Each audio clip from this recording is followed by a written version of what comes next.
Speaker sir తమరు చైర్లో నేను 3 అసెంబ్లీలో మాట్లాడడం ఒకటే అధ్యక్ష, మేము స్వాగతిస్తాము, అందులో మొదటి వ్యక్తి చెప్తా అధ్యక్ష. నేనేమంటున్నా, గతంలో కూడా మార్చిలో బిల్లు 3 బిల్లు 4 పంపించినాం, ఏమైంది అధ్యక్ష? రాలే. ఇది కూడా కావద్దు అని చెప్పేసి మా సూచన పరిణామం తీసుకోమంటున్నా అధ్యక్ష. మేము అనేది మా పరిణామం తీసుకోండి, దీన్ని కూడా 42% రిజర్వేషన్ కావాలంటే మా సూచన తీసుకోమంటున్నా. We're requesting you, we're requesting the government. నేనేమంటున్నా, అది కావాలంటే అధ్యక్ష జీవో ఇయ్యంగానే ఇమ్మీడియట్ గా న్యాయస్థానం నిలబడదు కాబట్టి రాజ్యాంగ పరిధిలో 9వ షెడ్యూల్లో చేర్చినప్పుడే దీనికి సెక్యూరిటీ వస్తుంది కాబట్టి, ప్రొటెక్షన్ వస్తుంది కాబట్టి ఆ దిశగా ప్రభుత్వం ఆలోచన చెయ్యండి. మేము ముందుంటాము, మీరు మమ్మల్ని పెట్టుకో, మేము రమ్మంటే మేము వస్తాము. మేము ఏదైతే జయలలిత గారు ఏ రోజైతే ప్రొటెక్ట్ చేసుకున్నారో ఆ రోజు ఎట్లా చేసినామో సేమ్ అట్లా చేద్దామని మీరు ఇక్కడ చెప్తున్నాము. పిల్లికి చాపనార్థాలు పెడతాము.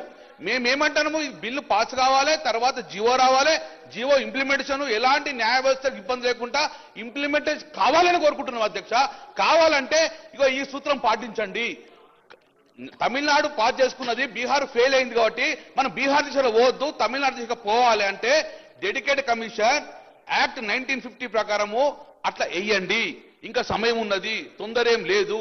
దయచేసి మీరు మళ్ళీ ఒక్కసారి చెప్తున్నాను, ఆ ప్రకారం కోని నేను గౌరవ ఎల్ఏ మినిస్టర్ గారు నేను చెప్తున్నాం, మనం న్యాయ వ్యవస్థ కోసం మొన్న కూడా మీరు సుప్రీంకోర్టులో మీరు పోయింది నేను చూసిన అధ్యక్ష. మన తెలంగాణ బిడ్డ రాజేంద్ర గారిని కూడా ఆదిలాబాదు మన ఐఏఎస్ ఆఫీసర్ అక్కడ G8 ఉన్నారు, వారిని పిలిపించారు అధ్యక్ష. వాళ్ళు కూడా క్లియర్గా బీహార్లో G8 ద్వారా ఇవ్వడం వల్ల కోర్టు కొట్టేసింది. మనం కూడా ప్లానింగ్ దాడి ఇవ్వడం వల్ల కోర్టు కొట్టే అవకాశం ఉన్నది. కాబట్టి ఈ రోజు ఒక డెడికేటెడ్ కమిషన్ వేసుకున్న తర్వాత దాని ప్రొసీజర్ ప్రకారం వెళ్ళిన తర్వాత మీరు ఎట్లయితే మొదలై ఇవన్నీ ఆలోచిస్తే అయిపోవు. ఈ యొక్క ఆదిలాబాద్ ఐఏఎస్ ఆఫీసర్ను G8 వాళ్ళని పిలుచుకొని న్యాయ వ్యవస్థను మొత్తం ప్రిపేర్ చేసుకుని షెడ్యూల్ అయిపోవు. కానీ అంత అయిపోయిన తర్వాత మీరు ఈ రోజు 3rd బిల్ రాస్తలేని చెప్తున్నారు అధ్యక్ష.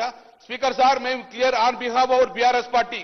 ఈ రోజు బీఆర్ఎస్ పార్టీ అంటే భారత రాష్ట్ర సమితి కాదు సార్, బహుజన రాష్ట్ర సమితిగా ఈ రోజు పేదలు అంటున్నారు. కాబట్టి మేము చెప్తున్నాం సార్, మేమందరం కూడా ఒకటే చెప్తాం అధ్యక్ష, ఈ బిల్లు పాస్ కావాలి, 42% బిల్లు రావాలంటే దయచేసి ఈ సూచనలు పాడండి. కానీ బిల్లు పాస్ చేసుకొని జీవో ఇచ్చేసుకొని ఎలక్షన్ పోతే న్యాయవ్యవస్థ చిక్కు వస్తాయి. కాబట్టి న్యాయవ్యవస్థ చిక్కు రావద్దంటే you have to follow the same Ambani Shankar గారు ఎట్లా చేశారో అలాగా ఫాలో చేయని చెప్పేసి నేను ప్రభుత్వం రిక్వెస్ట్ చేస్తున్నా. మా సూచన